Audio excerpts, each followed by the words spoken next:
Ayan po mga kabida, sa magandang oras po sa lahat. Welcome po sa aking channel. Eto, naalala nyo pa ba mga kabida, no? Ito kong si Shunichi Fujiki po, ano? Isa kong Japanese human rights advocate po mga kabida, ano po? Siya lang yung umapila po sa United Nations Human Rights Council, ano? Mga kabida, na sana palayain na po ito kong si dating Pangulong Rodrigo Roa Duterte, ano? Mga kabida, mula sa kanyang detention cell po, ano? Sa International Criminal Court. Dahil unang-una, hindi daw deserve ng Pangulo po mga kabida yung kanyang pagkapiit po doon, ano? Dahil lang daw sa political persecution po, ano, mga kabida. Alright? Ngayon, meron po siyang mensahe po, ano, para po sa sambayan ng Pilipino, ano po, mga kabida. Pakinggan muna natin si Shunichi Fujiki po, ano, mga kabida. Isang human rights advocate po, ano, mula sa Japan. Narito po. And now he's in a very bad shape, in a very bad health condition. So, we really need to get him out of the jail. And he doesn't deserve to be in the jail. He deserves to be back to Philippines to get the medication, or preferably I want to take to Japan to get the medication in Japan so that he will be safe. That's my take, and that's a message to the Filipino people.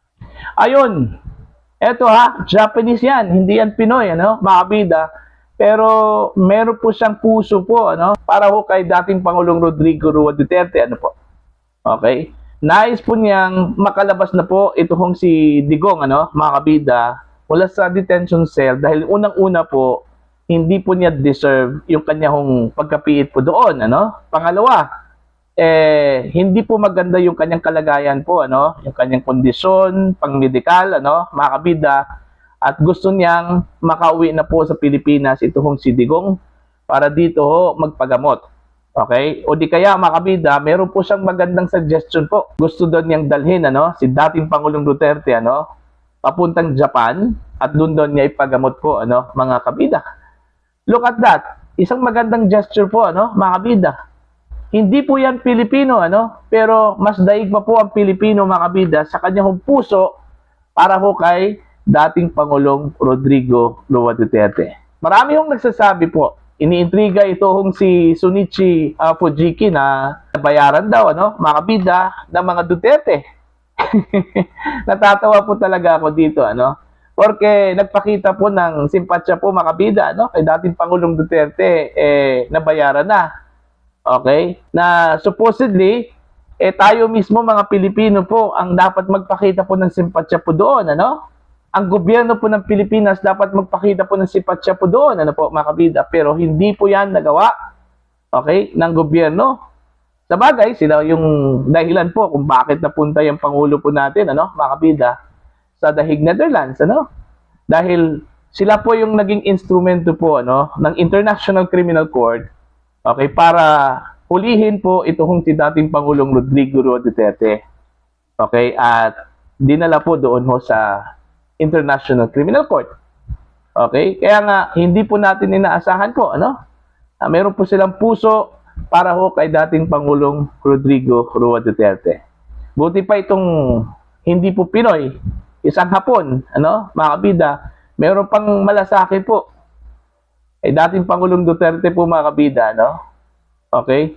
Ito, dapat po nating i-examine po yung sarili po natin, ano, mga kabida, lalong-lalo na po sa Marcos administration. Bakit po, may ganong lakas ng loob po itong Japanese, ano, mga kabida, na umapila po sa United Nations. Okay, Human Rights Council, ano, mga kabida, para palayain po ang dating Pangulo. Okay? Sana tayo po ang umapila po doon, ano, dahil kababayan po natin yan at dating Pangulo yan, ano. Pero nakuha pa po ng isang banyaga po mga kabida na siyang umapila po doon sa UN Human Rights Council, ano, para makalabas itong si Digong, ano, mga kabida. Honestly, wala akong magagawa po ito pong UN, Human Rights Council. Dahil hindi po nila sakop po ang International Criminal Court, no, mga kabida. Nabuo yung International Criminal Court hindi po dahil sa United Nations.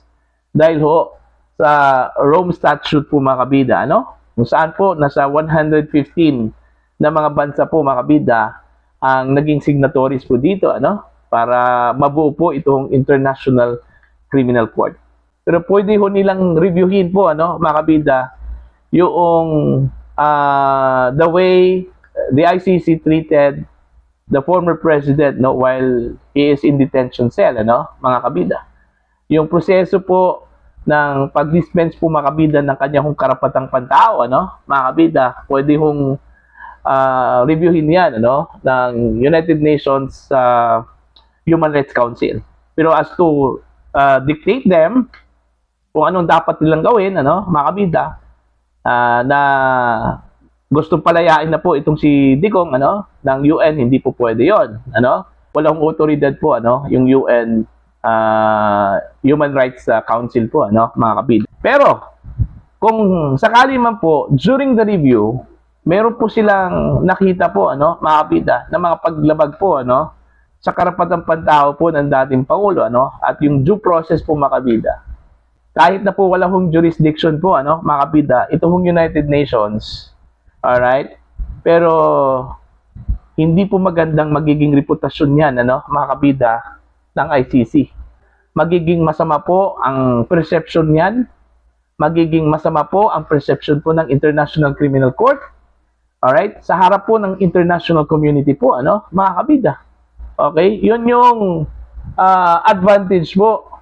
Okay, kung sakali man po makita doon ho sa review ng United Nations po mga kabida na meron pong paglabag, nilabag po ang karapatang pantao po ng dating Pangulo at hindi po siya binigyan ng due process mga kabida, no? Okay, at meron pong suggestion na ibibigay ang UN pero hindi po susundin po ng International Criminal Court, patay kang bata ka, no? Hindi ho magandang reputasyon po ang magiging dala po ng ICC sa international community. At ang worst dyan mga kabida, baka naman po pagsisialisan po yung mga miyembro po ng ICC po dyan, ano, mga kabida. Dahil bad image na po yan di ba? Hindi po magandang reputasyon. Kung sakali man po, ano, kung meron pong makitang hindi po maganda, okay, during the review ng United Nations, yung pakikitungo po nila kay dating Pangulo Rodrigo Duterte po, ano, mga kabida. Kaya napaka-importante po yung upholding of the human rights and due process po, ano, sa mga detainees diyan po sa International Criminal Court. Kasi kung babasahin lang po ninyo, ano, mga kabida, yung context mismo ng Rome Statute, ano, maikli lang po yung summary po niyan. Okay? Respect the human rights and give due process to the accused and the detainees, ano, mga kabida. Ganun lang po yun. Okay? So, since nakita po ni Fujiki na hindi po deserve ng dating Pangulo yung kanyang pagkabilanggo po, ano, dahil unang-una po, matanda na po, ano, ang dating Pangulo, may sakit, mga kabida, for humanitarian consideration na lang sana, ano, mga kabida, binigyan po ng interim release para lang po makalabas lang pansamantala po, ano, si dating Pangulong Duterte, ang ginawa po ng International Criminal Court, pre-trial chamber po mga kabida, binasura po yung kanyang hiling, ano, dahil lang po nakinig lang po itong mga judges po, ano, mula sa mga anti-Duterte forces po mga kabida, na keso si Digong ay flight risk, ano, baka hindi na ito babalik. Okay, tatakas ito, ano, at saka baka ma-influensyahan po ni Digong, ano, yung mga witnesses at mga pamilya po ng mga nabiktima po, ano, sa war on drugs ni dating Pangulong Rodrigo Duterte, ano. Kumbaga, yun yung pinakikinggan po ng mga judges Hindi po yung kung what is right, kung ano yung dapat, ano, para sa isang akusado, ano, mga kabida. Okay? Yun lang jurisdiction issue Malinaw po mga kabida, no, na wala ho silang jurisdiction. Kung pagbabatayan po natin yung exit po ng Pilipinas at yung due process po mga kabida, no, na hindi po idinaan sa local courts while he was arrested, mga kabida, binaliwala yon ng International Criminal Court, ano, mga kabida, dahil ho sa pagnanais na kailangan hong managot ni Digong sa mga kasalanan niya doon ho sa kanyang war on drugs kung saan ang sabi po ng mga anti-Duterte forces, mga complainants, nasa 30,000 na yung namatay. Pero sa kanilang isinabmit po na mga ebidensya po mga kabida, no? Less than hundreds lang po. Okay? Ang namatay. Kasi kung titingnan nyo yung charges po against the former president, okay? Tatlong lang yun, murder case. Okay, 3 counts lang po yung murder case, Paano yan naging crimes against humanity po? Alright? So, yun.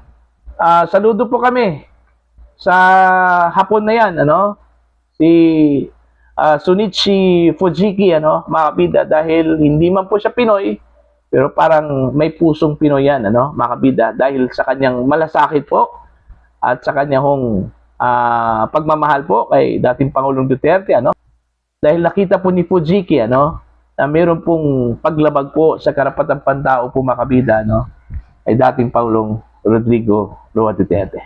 Para po sa inyo opinion at pananaw po. Please comment down sa mga hindi pa po subscriber po sa akin. Please subscribe, just click the subscribe button, click the notification bell, click all para updated po kayo mga kabida sa aking mga uploads. Maraming salamat po sa inyo lahat.